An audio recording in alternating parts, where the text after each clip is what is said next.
Code run करते हैं, run code. और इस बार हमारा कोड टर्मिनल में रन हुआ है, टर्मिनल टैब में। और यहाँ पर यह पूछ रहा है हाउ ओल्ड आर यू। तो मैं यहाँ पर अपनी एज टाइप करूँगी, लेट्स से 12, फिर एंटर प्रेस कर देना है।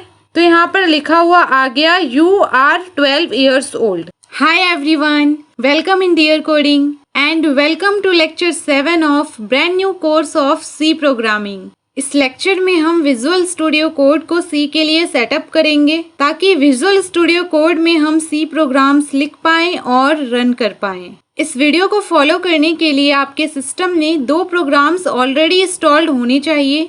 पहला प्रोग्राम है VS कोड यानी विजुअल स्टूडियो कोड और दूसरा MinGW GCC कंपाइलर। ये दोनों प्रोग्राम हम कैसे अपने सिस्टम में इंस्टॉल कर सकते हैं, यह मैंने जस्ट पिछले 2 लेक्चर्स में बताया है।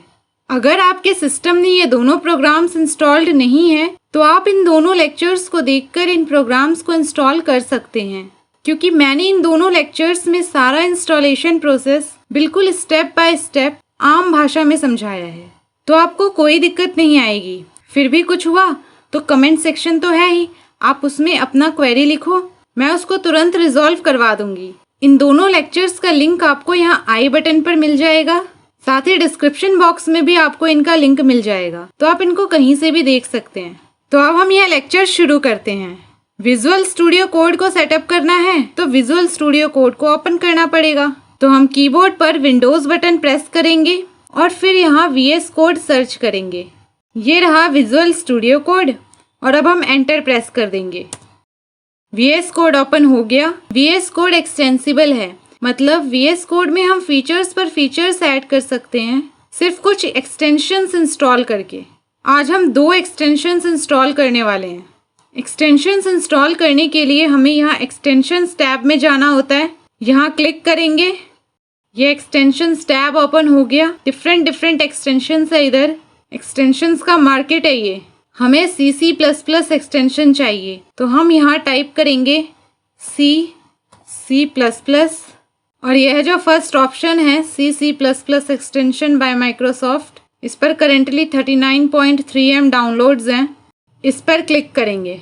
यह C++ एक्सटेंशन है। The C++ extension adds language support for C++ to Visual Studio Code, including editing, IntelliSense and debugging features।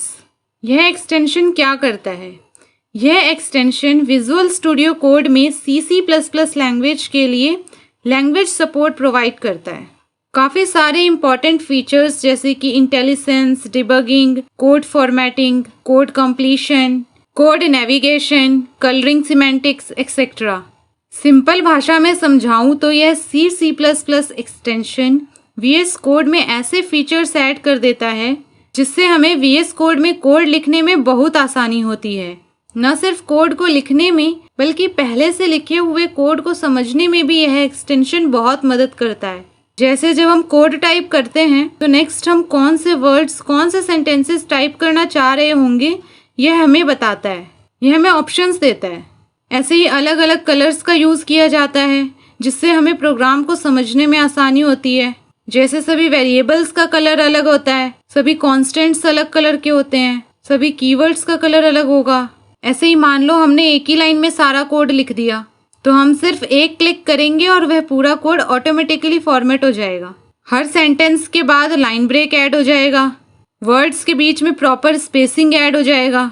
ऐसी और भी काफ़ी अच्छे फीचर्स हैं जो कि आपको धीरे धीरे समझ में आ जाएगा। अभी हम यह एक्सटेंशन इंस्टॉल करते हैं। यहाँ इंस्टॉल पर क्लिक करेंगे और यह एक्सटेंशन इंस्टॉल हो रहा है। इंस्टॉलिंग लिखा हुआ आ गया है यहाँ पर। ओके, तो यह एक्सटेंशन इंस्टॉल हो गया है। जब आपको यहाँ अनइंस्टॉल का बटन दिखे तो समझ लो कि एक्सटेंशन इंस्टॉल हो गया है। अब हम इन दोनों टैब्स को क्लोज करते हैं और यहाँ फाइल एक्सप्लोरर टैब को ओपन करते हैं। इस पर क्लिक किया। अब हम फाइल में जाएंगे, फाइल, और अब हम यहाँ पर आएंगे add folder to workspace. अब हम अपने वर्क स्पेस में एक फोल्डर ऐड करेंगे। यहाँ पर क्लिक करेंगे add folder to workspace. वह फोल्डर हम अपने फाइल सिस्टम में कहीं भी स्टोर कर सकते हैं। लेट्स से मैं डेस्कटॉप पर स्टोर कर रही हूँ। डेस्कटॉप सिलेक्ट करेंगे, उसके बाद यहाँ पर राइट क्लिक करना है, फिर न्यू, उसके बाद फोल्डर, न्यू फोल्डर क्रिएट हो गया। इसका नाम दे सकते हैं हम सी, और फिर हम इस फोल्डर को ऐड करेंगे यहाँ पर ऐड बटन पर क्लिक करके। पहले इस फोल्डर को सिलेक्ट करेंगे, उसके बाद यहाँ ऐड बटन पर क्लिक करेंगे, यस पर क्लिक करना है और यह फोल्डर यहाँ ऐड हो गया। हम जो भी फाइल्स क्रिएट करेंगे इस फोल्डर के अंदर, वो हमें यहीं इस फोल्डर के अंदर मिल जाएगा। आप चाहे तो इस वर्कस्पेस का भी नाम दे सकते हैं। यहाँ वर्कस्पेस पर क्लिक करना है, फाइल में जाना है, उसके बाद यहाँ सेव वर्कस्पेस एज पर क्लिक करना है। इस वर्कस्पेस को भी मैं यहीं डेस्कटॉप पर ही स्टोर कर रही हूँ और इस वर्कस्पेस का मैं क्या नाम दे सकती हूँ, लेट्स से सी प्रोग्रामिंग। आप कोई और नाम भी दे सकते हो। उसके बाद हमें यहाँ पर सेव पर क्लिक करना है। तो वर्कस्पेस भी हमने सेव कर लिया और इस वर्कस्पेस का नाम है सी प्रोग्रामिंग, और सी प्रोग्रामिंग वर्कस्पेस के अंदर सी नाम का एक फोल्डर है। अब हम इस सी फोल्डर के अंदर एक फ़ाइल क्रिएट करेंगे। तो हम इस फोल्डर को सेलेक्ट करेंगे, उसके बाद यहाँ जो यह न्यू फाइल का आइकन है सबसे पहले इस पर क्लिक करेंगे। फाइल का नाम लेट्स से मैं देती हूँ test.c। डॉट सी इसलिए लिखा है क्योंकि हम एक सी फाइल क्रिएट कर रहे हैं। डॉट सी सी लैंग्वेज का एक्सटेंशन है, इससे पता चलेगा कि test.c एक सी लैंग्वेज की फाइल है। अब हम एंटर प्रेस कर देंगे।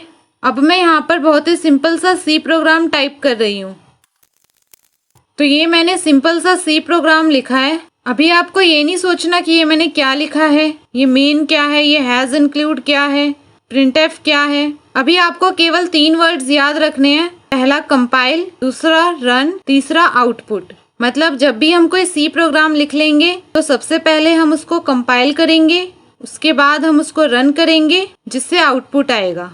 तो अब हमने सी प्रोग्राम लिख लिया है, अब हमें इसको कंपाइल करना है। तो हम एक न्यू टर्मिनल ओपन करते हैं। यहाँ टर्मिनल में जाएंगे और उसके बाद न्यू टर्मिनल। इसका शॉर्टकट है Ctrl+Shift+बैकटिक। ये बैकटिक सिंबल आपको आपके कीबोर्ड पर टैब बटन के ऊपर मिल जाएगा। ठीक है, तो क्लिक करेंगे यहाँ। ठीक है, तो ये न्यू टर्मिनल ओपन हो गया। अब हम पहले इसको थोड़ा मिनिमाइज कर देते हैं ताकि थोड़ा स्पेस हो जाए। अब हम हमारे सी प्रोग्राम को कंपाइल करने के लिए यहाँ टर्मिनल में लिखेंगे GCC स्पेस और फिर उस फाइल का नाम जिस फाइल को कंपाइल करना है, test.c। test.c GCC हमारा कंपाइलर है और हमने कंपाइलर को हमारा सी प्रोग्राम फाइल दे दिया है और बोला है कि इसको कंपाइल करके दो। तो अब हम एंटर प्रेस करेंगे। ठीक है, तो हमारा सी प्रोग्राम कंपाइल हो गया। कैसे पता चला मुझे? यहाँ जाना है हमें फाइल एक्सप्लोरर में। यहाँ पर एक फ़ाइल जनरेट हुआ a.exe। यह पहले नहीं था, ये जब हमने यहाँ पर GCC test.c करके एंटर प्रेस किया उसके बाद यहाँ पर यह फ़ाइल जनरेट हुआ है a.exe। यह एक एग्जीक्यूटेबल फाइल है, मतलब वह फाइल जिसको हम रन कर सकते हैं। तो अब हमें बस इस फाइल को यहाँ पर कॉल करना है और हमें हमारे सी प्रोग्राम का आउटपुट मिल जाएगा। तो अब हम इस फाइल को कैसे कॉल करेंगे? सबसे पहले हम यहाँ पर लिखेंगे ./, फिर हम इस फाइल का नाम लिखेंगे। क्या नाम है इसका? a.exe, पर हम सिर्फ a लिखेंगे, .exe नहीं लिखेंगे, ./a। और अब हम एंटर प्रेस कर देंगे और आउटपुट आ गया हेलो वर्ल्ड। यही आना चाहिए था। तो पहले हमने सी प्रोग्राम को GCC कंपाइलर को दिया, तो कंपाइलर ने इसको कंपाइल किया और उसके बाद एक एग्जीक्यूटेबल फाइल जनरेट किया a.exe। फिर हमने इस a.exe एग्जीक्यूटेबल फाइल को यहाँ पर रन किया और रन करने के बाद हमें यहाँ पर आउटपुट मिल गया हेलो वर्ल्ड। ठीक है, तो यह प्रोसेस होता है कंपाइल, रन, आउटपुट। अब हम इस प्रोसेस को छोटा बनाएंगे, एक एक्सटेंशन इंस्टॉल करेंगे। तो हम यहाँ एक्सटेंशंस टैब पर क्लिक करेंगे, एक्सटेंशंस। फिर हमें यहाँ सर्च बार में सर्च करना है कोड रनर, हिट एंटर। तो यह आ गया सबसे ऊपर कोड रनर एक्सटेंशन। इसको अब तक 16.1 मिलियन लोगों ने डाउनलोड किया है, तो इस पर क्लिक करना है। कोड रनर एक्सटेंशन का क्या फ़ायदा है?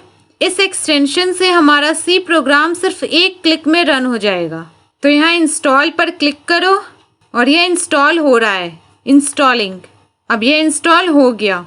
इस टैब को क्लोज करते हैं। अब मैं यहाँ हेलो वर्ल्ड की जगह कुछ और लिखती हूँ। लेट्स से मैंने लिखा C programming by dear coding. अब फिर से अगर मुझे इस प्रोग्राम का आउटपुट चाहिए तो पहले मुझे इस प्रोग्राम को कंपाइल करना होगा, फिर रन करना होगा। पर कोड रनर एक्सटेंशन की वजह से अब हम सिर्फ इस एक बटन पर क्लिक करेंगे तो हमारा सी प्रोग्राम कंपाइल भी हो जाएगा, रन भी हो जाएगा और हमें सीधा आउटपुट मिल जाएगा। तो हम यहाँ यह जो रन बटन है इसके बगल में ये जो डाउनवर्ड एरो है इस पर क्लिक करेंगे।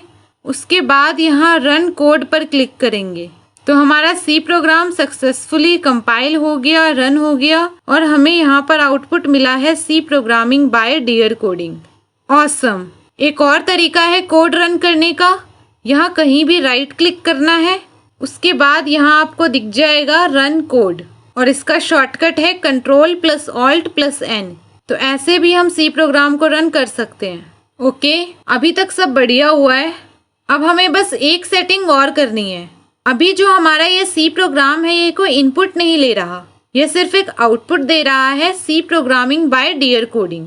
सी प्रोग्रामिंग बाय डियर कोडिंग। अब मैं ऐसा सी प्रोग्राम लिखूंगी जिसमें इनपुट भी देना पड़ता हो ताकि हमें पता चल सके कि इनपुट वाले प्रोग्राम का आउटपुट हमें कैसे मिलेगा। तो मैं फटाफट से यहाँ दूसरा प्रोग्राम लिखती हूँ। ठीक है, तो मैंने ये सिंपल सा एक प्रोग्राम लिखा है। इसको जब हम रन करेंगे तो इसमें हमें इनपुट देने की भी ज़रूरत पड़ेगी। क्या है यह प्रोग्राम? इसमें पहले लिखा आएगा हाउ ओल्ड आर यू, मतलब वह हमसे हमारी उम्र पूछ रहा है। तो हम हमारा जो भी एज है वो टाइप करेंगे। उसके बाद नेक्स्ट लाइन में ये हमारे बताए गए एज को ऐसे प्रिंट करेगा, यू आर इतने ईयर्स ओल्ड। तो हम यहाँ रन कोड पर क्लिक करेंगे, रन कोड। ठीक है, तो यह हमारा प्रोग्राम रन हो रहा है पर यह कुछ इनपुट नहीं ले रहा और इसमें कुछ वियर्ड सा ही आ रहा है। यहाँ ये पहले जो ये लाइन लिखा है हाउ ओल्ड आर यू, यह भी लिखा हुआ नहीं आ रहा। ऐसा क्यों हो रहा है? क्योंकि ये जो आउटपुट टैब है ना, ये सिर्फ रीड ऑनली टैब है। आउटपुट टैब में हम सिर्फ वही सी प्रोग्राम्स रन कर सकते हैं जिसमें हमें कोई इनपुट देने की ज़रूरत ना हो, क्योंकि यह सिर्फ एक रीड ऑनली टैब है, इसमें कुछ लिख नहीं सकते। तो इसको कैसे सॉल्व करेंगे हम यहाँ जाएंगे सेटिंग्स में। यहाँ लेफ्ट बॉटम में आपको मिल जाएगा यह सेटिंग्स का आइकन, इस पर क्लिक करना है और फिर यहाँ सेटिंग्स पर क्लिक करना है। उसके बाद हमें यहाँ यूज़र टैब के अंदर एक्सटेंशंस पर क्लिक करना है। उसके बाद हमें यहाँ सबसे नीचे आना है और यहाँ पर रन कोड कॉन्फ़िगरेशन पर क्लिक करना है। फिर इसको धीरे धीरे स्क्रॉल डाउन करना है तो हमें यहाँ पर एक रन इन टर्मिनल का चेकबॉक्स मिलेगा, इसको हमें टिक करना है। ये चेकबॉक्स क्या है? Whether to run code in integrated terminal. इसको जब हम चेकबॉक्स को टिक कर देंगे तो कोड रनर हमारे सी प्रोग्राम को आउटपुट टैब की बजाय टर्मिनल में रन करेगा। अब अगर यह रन कोड कॉन्फ़िगरेशन का ऑप्शन आपको यहाँ पर नहीं मिलता है तो आप VS कोड को एक बार क्लोज करो और फिर से स्टार्ट करो, तो आपको ये रन कोड कॉन्फ़िगरेशन का ऑप्शन मिल जाएगा। और अगर आप स्क्रॉल करने पर रन इन टर्मिनल ऑप्शन को नहीं ढूंढ पा रहे हो तो आप यहाँ सर्च सेटिंग्स में लिख सकते हो run in terminal, run in terminal. फिर आप इसको थोड़ा सा स्क्रॉल करो और आपको यहाँ कोड रनर करके रन इन टर्मिनल चेकबॉक्स मिल जाएगा और फिर आपको इसे चेक्ड मार्क कर देना है। ठीक है, तो ये चेक मार्क हो गया। अब सेटिंग्स को क्लोज करते हैं और अब फिर से कोड रन करते हैं, रन कोड। और इस बार हमारा कोड टर्मिनल में रन हुआ है, टर्मिनल टैब में। पहले आउटपुट टैब में रन होता था पर इस बार टर्मिनल टैब में रन हुआ है। और यहाँ पर ये पूछ रहा है हाउ ओल्ड आर यू, तो मैं यहाँ पर अपनी एज टाइप करूँगी, लेट्स से 12। फिर एंटर प्रेस कर देना है तो यहाँ पर लिखा हुआ आ गया यू आर 12 ईयर्स ओल्ड। ठीक है, तो इस लेक्चर में हमने क्या किया? हमने 2 एक्सटेंशंस इंस्टॉल किए, एक तो C++ और दूसरा कोड रनर। और अब हमारा VS कोड सी प्रोग्रामिंग के लिए परफेक्टली सेटअप हो चुका है। नेक्स्ट लेक्चर में मैं आपको बताऊंगी कि ये हैज़ इंक्लूड क्या है, मेन का मतलब क्या है, इंट क्या है, प्रिंटफ क्या है, स्कैनफ क्या है, stdio.h क्या है। इन सब का मतलब हम नेक्स्ट लेक्चर में जानेंगे। मुझे उम्मीद है आपको ये लेक्चर बहुत बढ़िया से समझ आया होगा। Thanks for watching. मिलते हैं नेक्स्ट लेक्चर में। All the best, keep learning, bye, take care.